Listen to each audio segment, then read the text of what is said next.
जी Nepal HD television अब तपाईं सँगसँगै। नमस्कार, जी नेपाल न्युजमा यहाँलाई स्वागत छ। म करुणा लामिछाने। सुरुमा मुख्य समाचारका शीर्षकहरू। आज फागु पूर्णिमा अर्थात् होली पर्व हिमाली एवं पहाडी जिल्लामा हर्षोल्लासका साथ एक आपसमा रङ र लोला खेली मनाइयो।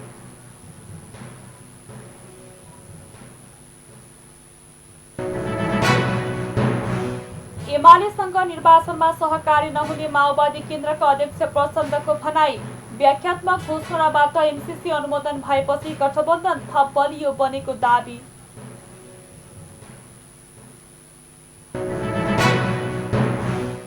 सातवटै प्रदेश कमिटिको गतिविधिको अवस्था बुझ्न नेकपा एकीकृत समाजवादीको अनुगमन टोली गठन। संगठन निर्माणको अभियानलाई चुनाव प्रसारको अभियानसँग जोड्ने जानकारी। अमेरिका र युरोपेली कम्पनीका सयौं विमान रुसको कब्जामा। रुसी सरकारको स्वीकृति बिना आफ्ना विमान पुनः दाबी गर्न कठिन। र नेपाली राष्ट्रिय फुटबल टिम चैत्र दोस्रो साता थाइल्याण्डसँग हुने अन्तर्राष्ट्रिय मैत्रीपूर्ण खेलको तयारीमा।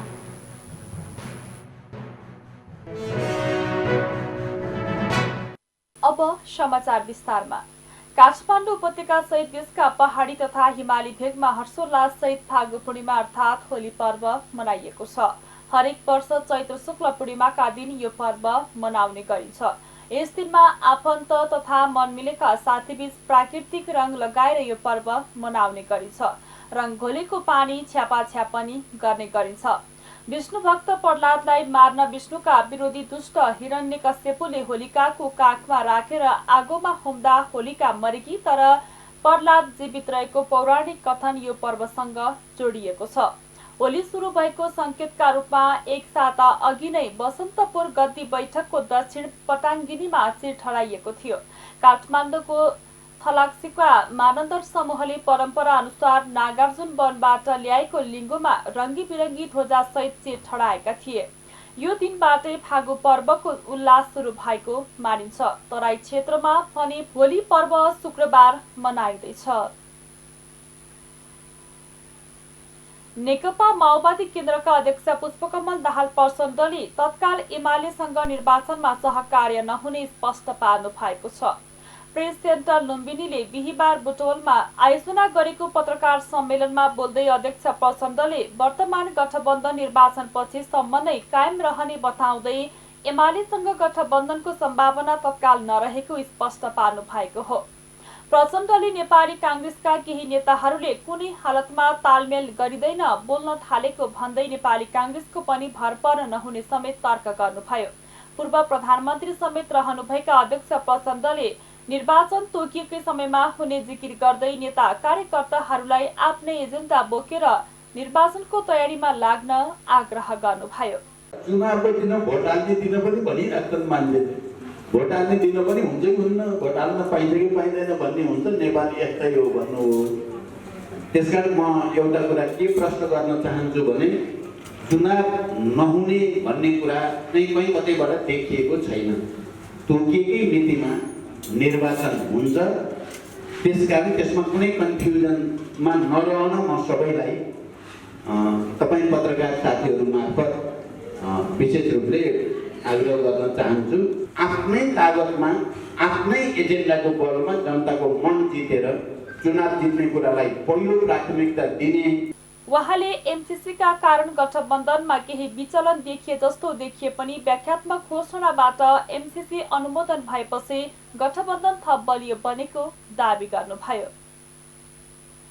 नेकपा एकीकृत समाजवादीका अध्यक्ष माधव कुमार नेपालले आगामी निर्वाचनमा पार्टीको कलम चुनाव चिन्हले कमाल गर्ने दावी गर्नुभएको छ।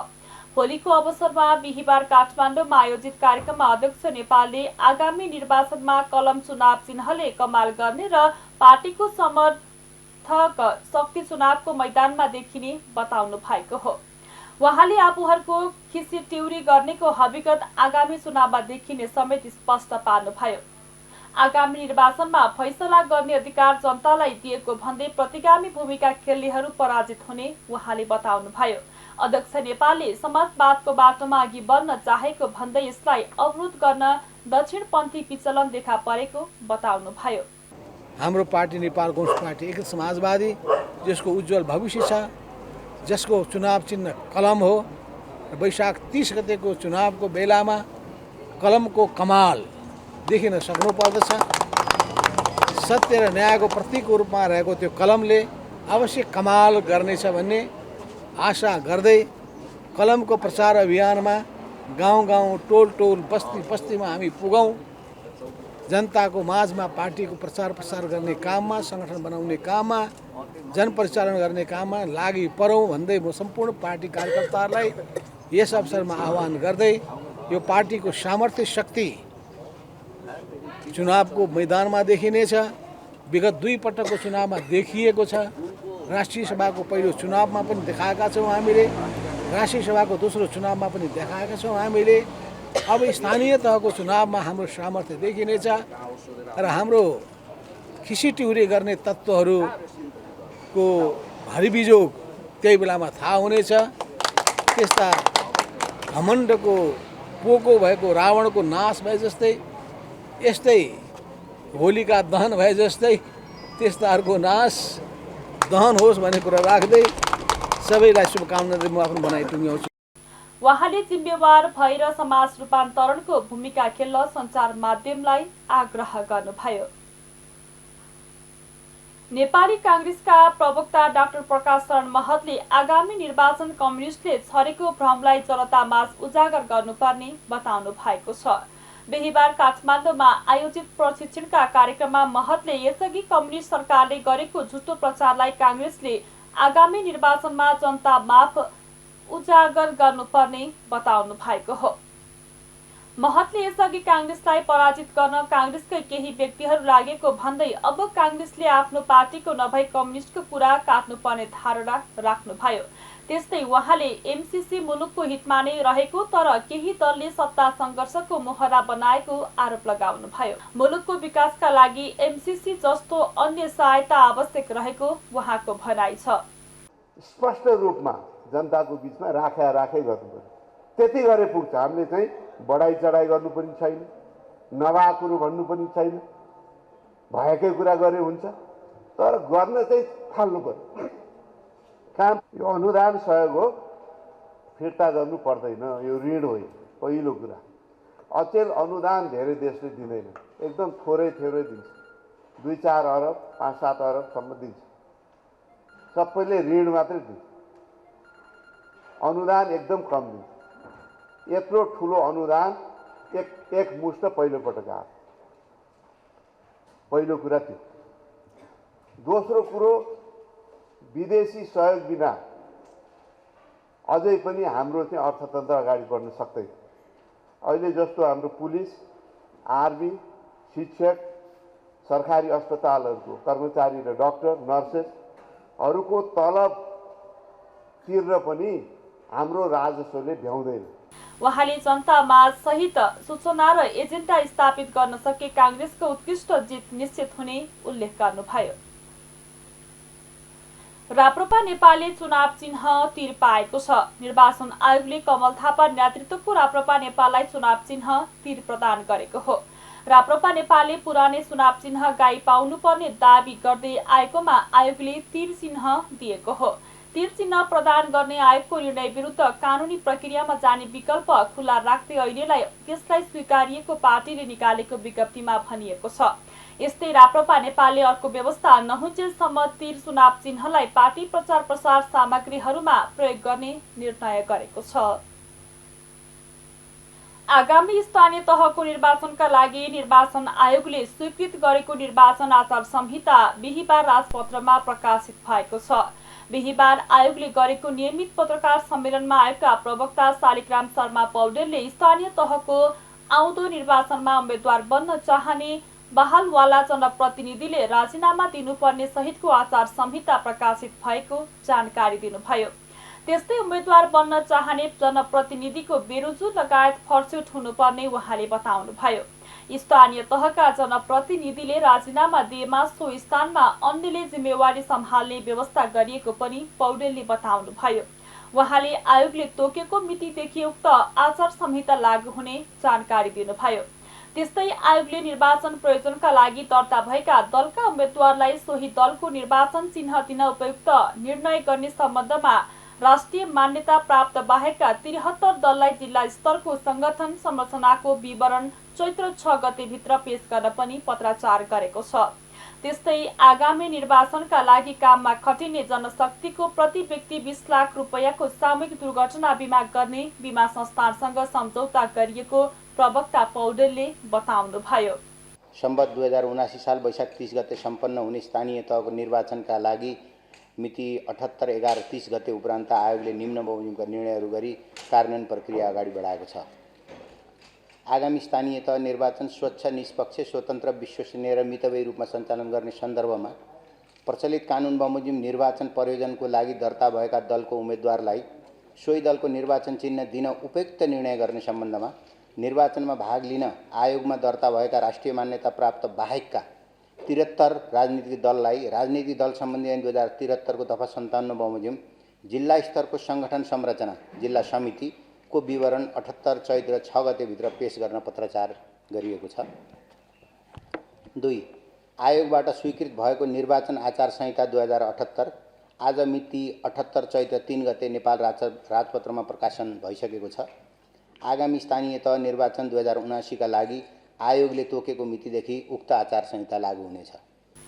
त्यस्तै स्थानीय तह निर्वाचनका लागि आवश्यक पर्ने मतदाता नामावली, मतदाता परिचय पत्र लगायतका निर्वाचन सामग्रीहरू छपाईका लागि 6 वटा प्याकेजमा इभिडिङका माध्यमबाट खरिद गर्न बोलपत्रको सूचना प्रकाशन भएको आयोगले जनाएको छ। जी नेपाल न्युजमा अब एकैछिन विश्राम भन्दा अगाडि प्रमुख समाचारका शीर्षकहरू। आज फागु पूर्णिमा अर्थात् होली पर्व हिमाली एवं पहाडी जिल्लामा हर्षोल्लासका साथ एक आपसमा रंग र लोला खेली मनाइयो।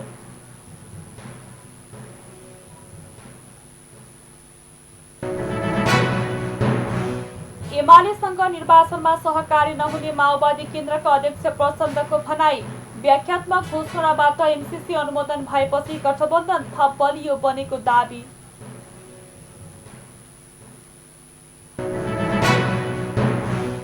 सातवटै प्रदेश कमिटीको गतिविधिको अवस्था बुझ्न नेकपा एकीकृत समाजवादीको अनुगमन टोली गठन। संगठन निर्माणको अभियानलाई चुनाव प्रसारको अभियानसँग जोड्ने जानकारी। अमेरिका र युरोपेली कम्पनीका सहयोगी विमान रुसको कब्जामा। रुसी सरकारको स्वीकृति बिना आफ्ना विमान पुनः दाबी गर्न कठिन। र नेपाली राष्ट्रिय फुटबल टिम चैत्र दोस्रो साता थाइल्याण्डसँग हुने अन्तर्राष्ट्रिय मैत्रीपूर्ण खेलको तयारीमा।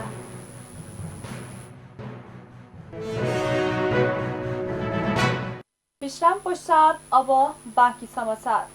राष्ट्रिय परीक्षा बोर्डले कक्षा 12 को परीक्षा आगामी 18 जेठदेखि सञ्चालन गर्ने भएको छ। स्रोतका अनुसार शुक्रबार बस्ने बोर्डको बैठकले परीक्षाको समय तालिका सार्वजनिक गर्नेछ। बोर्डले यस वर्ष पनि कक्षा 12 को प्रश्न पत्र हरेक परीक्षा केन्द्रमा अनलाइन माध्यमबाट नै पठाउने तयारी गरेको छ। कोभिड-19 का कारण बोर्डले गत वर्षदेखि प्रश्न पत्र प्रकाशन गर्न छाडेको हो। परीक्षा बोर्डले अनलाइन माध्यमबाट पठाउने प्रश्न पत्र परीक्षा केन्द्रले आफै प्रिन्ट गर्नुपर्नेछ। गत वर्ष अनलाइनबाट प्रश्न पत्र पठाउँदा भएको समस्या सुधार्दै प्रश्न पत्र पठाउने तयारी गरेको बोर्डले जनाएको छ। राष्ट्रिय परीक्षा बोर्डका अनुसार करिब 4 लाख विद्यार्थीले यस वर्ष कक्षा 12 को परीक्षा दिनेछन्। नेकपा एकीकृत समाजवादीले पार्टीका 7वटै प्रदेश कमिटीको गतिविधिको अवस्था बुझ्न केन्द्रीय नेताहरूको नेतृत्वमा अनुगमन टोली गठन गरेको छ।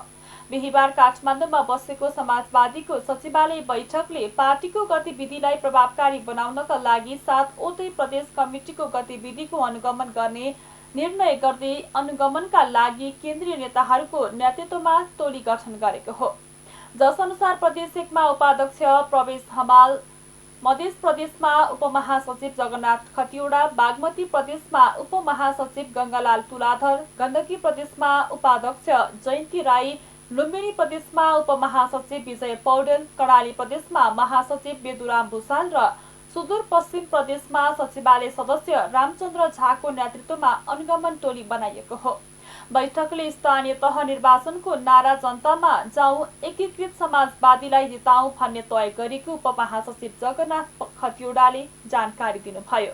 उहाँले आगामी निर्वाचनका तालमेलका लागि पार्टी खुल्ला रहेको पनि बताउनुभयो। त्यस्तै उहाँले आगामी निर्वाचनका लागि उम्मेद्वारको मापदण्ड निर्माण गरिरहेको उल्लेख गर्नुभयो। चुनावी तयारीका सन्दर्भमा, गठबन्धनका सन्दर्भमा, हाम्रा केन्द्रीय कमिटीका बैठकका निर्णयहरूको सन्दर्भमा धेरै चर्चा गरेको छ र मूलतः दुईटा कुरा निष्कर्ष हामीले गरेका छौँ। एउटा निष्कर्ष हो, हामीले एउटा नारा तय गरेका छौँ। मूल नारा जनतामा जाउँ, एकीकृत समाजवादीलाई जिताउँ। जनतामा जाउँ, एकीकृत समाजवादीलाई जिताउँ भन्ने एउटा नारा तयार गरेका छौँ। यही नारा अन्तर्गत हामी अब चुनावमा जानेछौँ। अर्को निर्णय गरेका छौँ, त्यो निर्णय भनेको 7वटा प्रदेशमा केन्द्रबाट, केन्द्रीय कार्यालयबाट अनुगमन गर्ने नेताहरूको टोली पठाइनेछ। व्यक्तिगत जिम्मेवारी दिइएको छ। त्यो जिम्मेवारीका आधारमा 7 प्रदेशमा गरेका कामहरूको उहाँले कम्प्लिट रिपोर्टिङ लिनुहुनेछ। प्रत्येक गाउँपालिका, नगर, वडा, महानगर, उपमहानगर यी सबैका रिपोर्टिङ लिएर हाम्रो वास्तविक परिस्थिति के छ, हामी सङ्गठनमा कुन अवस्थामा छौँ, हामी के गर्न चाहन्छौँ र हाम्रो उद्देश्य पूर्ति गर्ने गरी सङ्गठनको नेटवर्क कस्तो बन्या छ देखि लिएर आजसम्म भएका र नभएका कामहरूको कम्प्लिट सूचना प्राप्त गर्ने गरी हामीले अनुगमन गर्नका निम्ति र त्यहाँको कामलाई प्रभावकारी बनाउनका निम्ति, कामलाई अझ बल दिनका निम्ति प्रदेशका इन्चार्ज, अध्यक्ष र त्यहाँका पदाधिकारीहरूलाई सहायता पुर्याउनको निम्ति र केन्द्रबाट निर्देशित गर्नका निम्ति हामीले एउटा अनुगमन टोली बनाएका छौँ। बैठकमा गठबन्धन र केन्द्रीय कमिटी निर्णयका बारेमा पनि छलफल भएको खतिवडाले बताउनुभयो। त्यस्तै उहाँले संगठन निर्माणको अभियानलाई चुनाव प्रसारको अभियानसँग जोड्ने जानकारी दिनुभयो। फागु पूर्णिमाको अवसरमा भक्तपुरको भीमसेन मन्दिरमा दर्शनार्थीको खुइसो लागेको छ। धार्मिक तथा सांस्कृतिक रूपले अत्यन्त महत्त्वपूर्ण मानिने फागु पूर्णिमाको अवसरमा भक्तपुरको आदर्श स्थित परदेशी भीमसेन, याछे स्थित याछे भीमसेन र दत्तात्रेय स्थित तजपाल भीमसेन मन्दिरमा दर्शन तथा पूजाका लागि भक्तजनको घुइँचो लागेको हो। फागु पूर्णिमाका दिन भीमसेन देवताको विधि पूर्वक पूजा र दर्शन गर्नाले आम्दानीको नयाँ स्रोत खुल्नाका साथै व्यापार व्यवसाय फस्टाउँदै जाने धार्मिक मान्यता रहेको छ। यस दिन भीमसेन मन्दिरमा स्थानीय डाफा, भजन खल, व्यापारी सङ्घ संस्था, पसले लगायतले बलि सहितको पूजा चढाउँछन् भने स्थानीय महिला हाकु पटासेमा सजिएर भीमसेन देवताको पूजापछि सम्यबाजी खाएर एक आपसमा अबिर दलेर टोल छिमेक परिक्रमा गरी फागु मनाउने परम्परा रहेको छ। मध्य प्रदेशमा यसपालि 3 दिन होली पर्व मनाइने भएको छ। तिथि र माध्यमिकी परिक्रमाका कारण यसपालि आज, भोलि र वर्षे होली मनाउन लागि हो। पर्वतीय समुदायले आज, मधेसी समुदायले पूर्णिमा तिथिमा भोलि र मिथिला क्षेत्रमा माध्यमिकी परिक्रमाको जनकपुर धाममा गरिने अन्तर्गृह परिक्रमा सम्पन्न गरेर त्यसको भोलिपल्ट होली मनाउने परम्परा छ। यस अनुसार आज जनकपुर धाम आइपुगेको परिक्रमा भोलि अन्तर्गृह परिक्रमा गरी शनिबार होली मनाउने तयारीमा छ। माध्यमिकी परिक्रमाका यात्री डोलासहित आज जनकपुर आएका छन्। धनुषाको मिथिला बिहारी नगरपालिकाको कचुरीबाट मिथिला बिहारीको डोला र जनकपुर धामबाट किशोरजीको डोलासहित हनुमान नगरमा पुगेर विधिवत सुरु भएको परिक्रमा नेपाल भारतका विभिन्न ठाउँको परिक्रमा गरी जनकपुर धाम फर्केको हो। मिथिला मध्यमा परिक्रमामा नेपालको 107 किलोमिटर र भारतको 26 गरी कुल 133 किलोमिटर दूरी तय गरिएको छ। सरकारले आउँदो 25 गतेदेखि वैशाख 18 गतेसम्म देशभरका बालबालिकालाई टाइफाइड विरुद्धको खोप लगाउने तयारी गरेको छ। स्वास्थ्य मन्त्रालयका प्रवक्ता डाक्टर सङ्गीता कौशल मिश्राले अभियानकै रूपमा 15 महिनादेखि 15 वर्षसम्मका बालबालिकालाई टाइफाइड विरुद्धको खोप लगाउने तयारी भएको जानकारी दिनुभयो। सरकारले यसपटक 95% बालबालिकालाई टाइफाइड विरुद्धको खोप लगाउने लक्ष्य लिएको छ। खोप दिनका लागि स्वास्थ्य कर्मीलाई तालिम दिने लगायत प्राविधिक तयारीका काम भइरहेको छ। यो खोप अभियानपछि टाइफाइड विरुद्धको खोपलाई पनि नियमित खोप कार्यक्रममा नै समेट्ने सरकारको तयारी छ। भण्डार केन्द्रको अभावका कारण खोप लगाउन ढिलाइ भइरहेको थियो। हिजो टाइफाइड विरुद्धको 2 लाख भाइल खोप भारतबाट आएको छ। थप खोप पनि ल्याउने तयारी भइरहेको मन्त्रालयले जनाएको छ। नेपालमा थप 27 जनामा कोरोना संक्रमण पुष्टि भएको छ। देशभर गरेको 1654 पीसीआर परीक्षणका क्रममा 22 जना र 3093 एन्टिजेन परीक्षणका क्रममा 5 जनामा कोरोना पुष्टि भएको स्वास्थ्य मन्त्रालयले जनाएको छ। त्यस्तै बिहीबार पनि कोरोनाका कारण कसैको ज्यान नगएको मन्त्रालयले जनाएको छ। मन्त्रालयका अनुसार थप 220 संक्रमित कोरोना मुक्त हुँदा हालसम्म नेपालमा 9,61,781 जना कोरोना मुक्त भएका छन्। हाल नेपालमा 4,376 सक्रिय संक्रमित आइसोलेसन र 106 जना क्वारेन्टाइनमा रहेको मन्त्रालयले जनाएको छ। अब अन्तर्राष्ट्रिय समाचार। रुसले आफ्नो देशका वायु सेवा कम्पनीलाई भाडामा विमान दिएका अमेरिका र युरोपेली कम्पनीका सयौं व्यावसायिक विमान कब्जा गरेको छ। युक्रेनमा आक्रमण गरेपछि लागेको प्रतिबन्धका कारण रुसी एयरलाइन्स कम्पनीले भोगेका चुनौती सामना गर्ने उपाय खोज्ने क्रममा रुसले कानून नै बनाएर अमेरिका र युरोपका भाडामा विमान दिने कम्पनीका विमान कब्जा गरेको हो।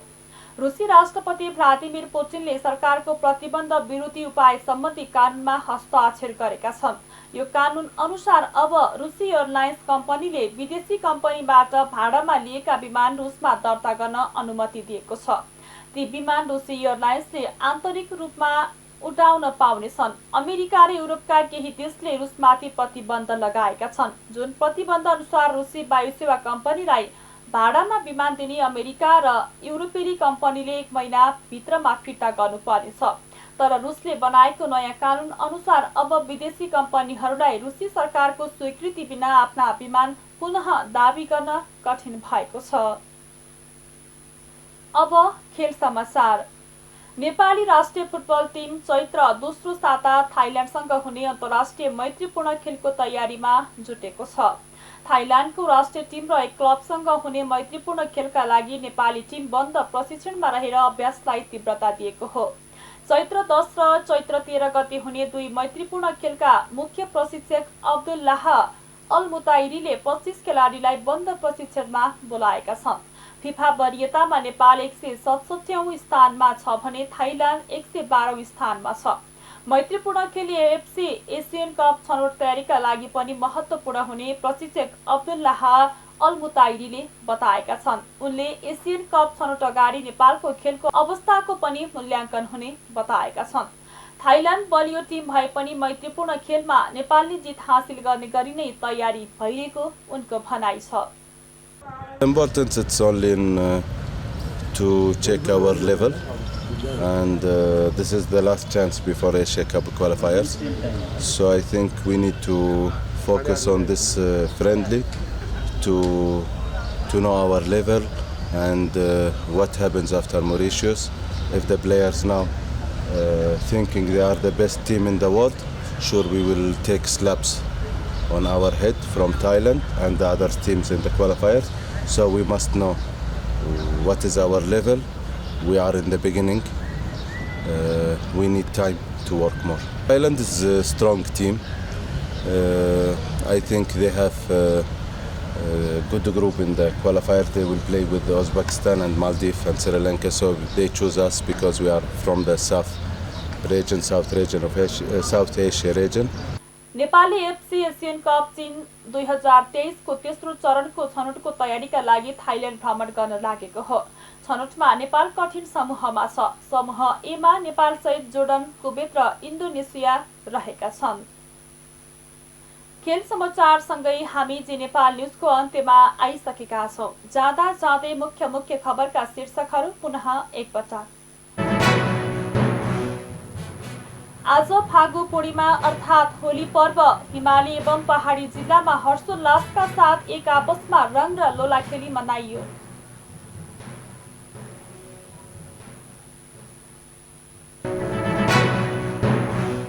एमालेसँग निर्वाचनमा सहकारी नहुने माओवादी केन्द्रका अध्यक्ष प्रचण्डको भनाई। व्याख्यात्मक घोषणाबाट एमसीसी अनुमोदन भएपछि गठबन्धन थप बलियो बनेको दावी।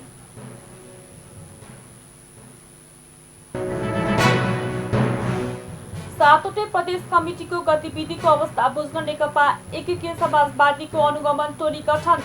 संगठन निर्माणको अभियानलाई चुनाव प्रसारको अभियानसँग जोड्ने जानकारी।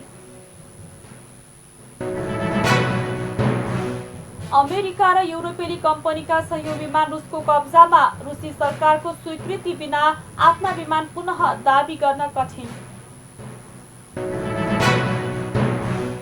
र नेपाली राष्ट्रिय फुटबल टिम चैत्र दोस्रो साता थाइल्याण्डसँग हुने अन्तर्राष्ट्रिय मैत्रीपूर्ण खेलको तयारीमा।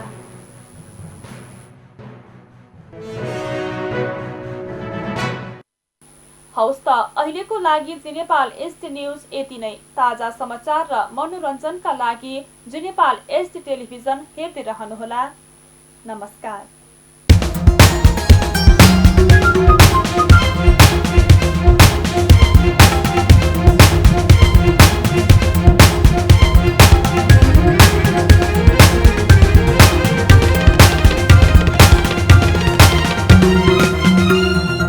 जी नेपाल एचडी टेलिभिजन अब तपाईँ सँगसँगै